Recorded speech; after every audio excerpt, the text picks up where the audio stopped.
नहीं कुछ कर सकते हैं हम। कोर्ट का जो जजमेंट होगा उसके बाद है ना कुछ होगा, उसमें हम लोग क्या कह सकते हैं? अभी तो कुछ नहीं कह सकते हैं। अभी आप लोग सरकार से क्या मांग करना चाहते हैं? सरकार से यही मांग करना चाहते हैं कि मेरा जो फसल नाजायज हुआ है, फसल का मुआवजा दे, जमीन का मुआवजा दे, घर मकान जो बना हुआ उसका मुआवजा दे। तो अभी मैं आप लोग को दिखाने का प्रयास करता हूं कि जैसे कि पीछे देख रहे हैं ये घर है, ये सारा घर टूट जाएगा और ये गरीब लोगों का घर है जिसके पास कहा जाए कि रहने के लिए अगर कई जगह एक भी दूर जमीन नहीं है। ये जो पीछे आप देख रहे हैं जो बना हुआ मकान है, इन लोगों के पास भी रहने के लिए कोई जमीन नहीं है कहीं, लेकिन इन लोगों को मुआवजा नहीं दिया जा रहा है। जानने का प्रयास करते हैं, आइए कुछ जो किसान मेरे भाई हैं इनसे जानने का प्रयास करते हैं आखिर इन लोगों को मुआवजा क्यों नहीं मिला। क्या नाम है सर आपका? ललन कुमार यादव। ये बताइए आप लोग को मुआवजा क्यों नहीं दिया जा रहा सरकार की ओर से? सरकार का कहना है जब रेलवे पास हुई है जी। तो सरकार का कहना हुआ कि ये सरकारी जमीन है। जी। जबकि हम लोग 100 वर्षों से ऊपर हो गया है। जी। हम लोग यहाँ बस रहे हैं, हमारे दादा परदादा लोग यहाँ से रह रहे हैं और तभी से इस जमीन की रसीद अभी तक कटती चली आ रही है। और इसमें जब रेलवे लाइन आई तो कहा सरकारी है जिसका मुआवजा नहीं मिलेगा, जबकि इसी खाता खेसरा में बड़ी नहर बनी है जो यहाँ बगल से होकर के गुजरी है।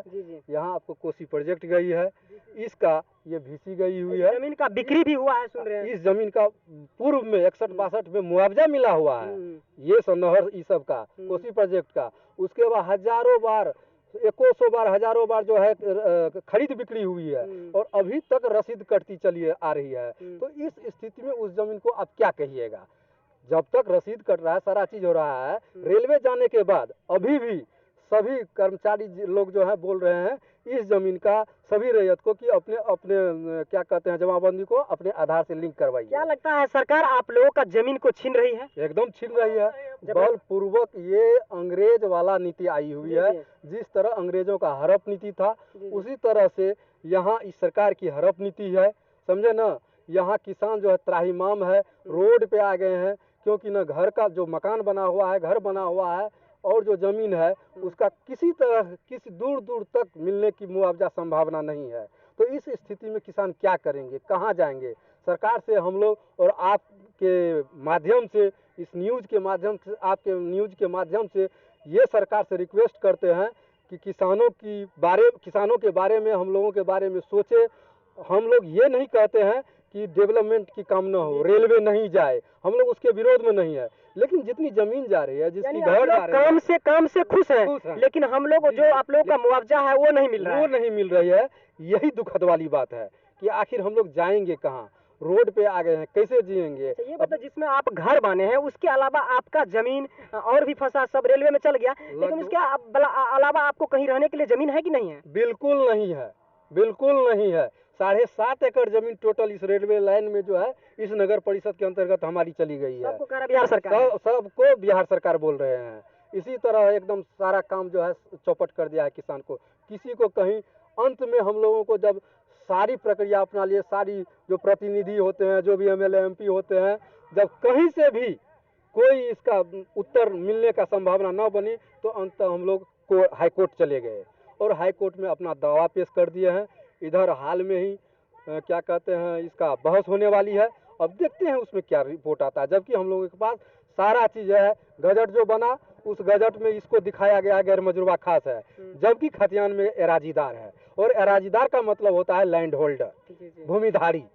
तो मान लीजिए लैंड होल्डर है और यहीं पे बगल में जो है एराजीदार की जमीन को जो है पैसा मुआवजा मिला है, बस यही बगल में जो है एराजीदार जमीन की मुआवजा नहीं दे रही है, कहती है सरकारी। इन लोगों का आरोप है कि पूर्वजों का जो जमीन था उसको हम लोग खाते आए हैं, उसको बिक्री भी किए हैं और बेच भी किए हैं, जिसमें सरकारी नहर भी बना, उन लोगों का पैसा भी मुआवजा मिला। लेकिन जब रेलवे लाइन का बारे आए तो सरकार कह रहा है यह बिहार सरकार का जमीन है, और इन लोगों के पास कोई दावा पेश नहीं कर रहा है बिहार सरकार का जमीन कैसे है, और इन लोगों के पास अभी कहा जाए रहने के लिए कोई भी जमीन नहीं है। ये लोग जाए तो जाए कहे रोड पे आ चुका है। इन लोगों के बारे में क्या सोचते हैं और जिधर बन रहा है उधर भी मैं दिखाने का चलते हैं प्रयास करता हूं आप लोगों के बीच। तो मैं बता दूं 2009 में इसका कहा जाए कि शिलान्यास किया गया था लालू यादव के द्वारा, और जो रेलवे लाइन का अपडेट है वह मैं बता दूं कई वर्षों से त्रिवेणीगंज में नगर परिषद में मैं हूं और ये जो काम बंद था ये चालू हो चुका है। लेकिन यहाँ का किसान काफ़ी दुखी है, जो भी गरीब मजदूर जो कि जमींदार है काफ़ी दुखी है। लेकिन यह जो रेलवे लाइन जो बन रहा है, रेलवे स्टेशन बन रहा है, इनसे खुश हैं। इनसे कोई दुख नहीं है, इन लोगों को डेवलपमेंट करे सरकार करे, इनसे कोई दुख नहीं है, लेकिन उन लोगों का घर का मुआवजा नहीं मिल रहा है, जमीन का मुआवजा नहीं मिल रहा है, इन लोगों का फसल का मुआवजा नहीं मिल रहा है, इनसे ये लोग दुख हैं। यहाँ पे देखते हैं कई हवाई से यहाँ पे मिट्टी का कार्यक्रम चालू है। यहाँ के रेलवे स्टेशन के बारे में आपका क्या प्रतिक्रिया है, आप कमेंट करके जरूर आप इस वीडियो में बताइएगा और शेयर कीजिएगा कि जल्द से जल्द यह रेलवे लाइन स्टेशन बने और ये भव्य स्टेशन बने, ताकि आपको कहा जाए कि असम जाने में कोई भी दिक्कत न हो, दिल्ली पंजाब जाने में कोई भी दिक्कत न हो। मिलता हूँ नेक्स्ट वीडियो में, तब तक के लिए जय हिंद जय भारत।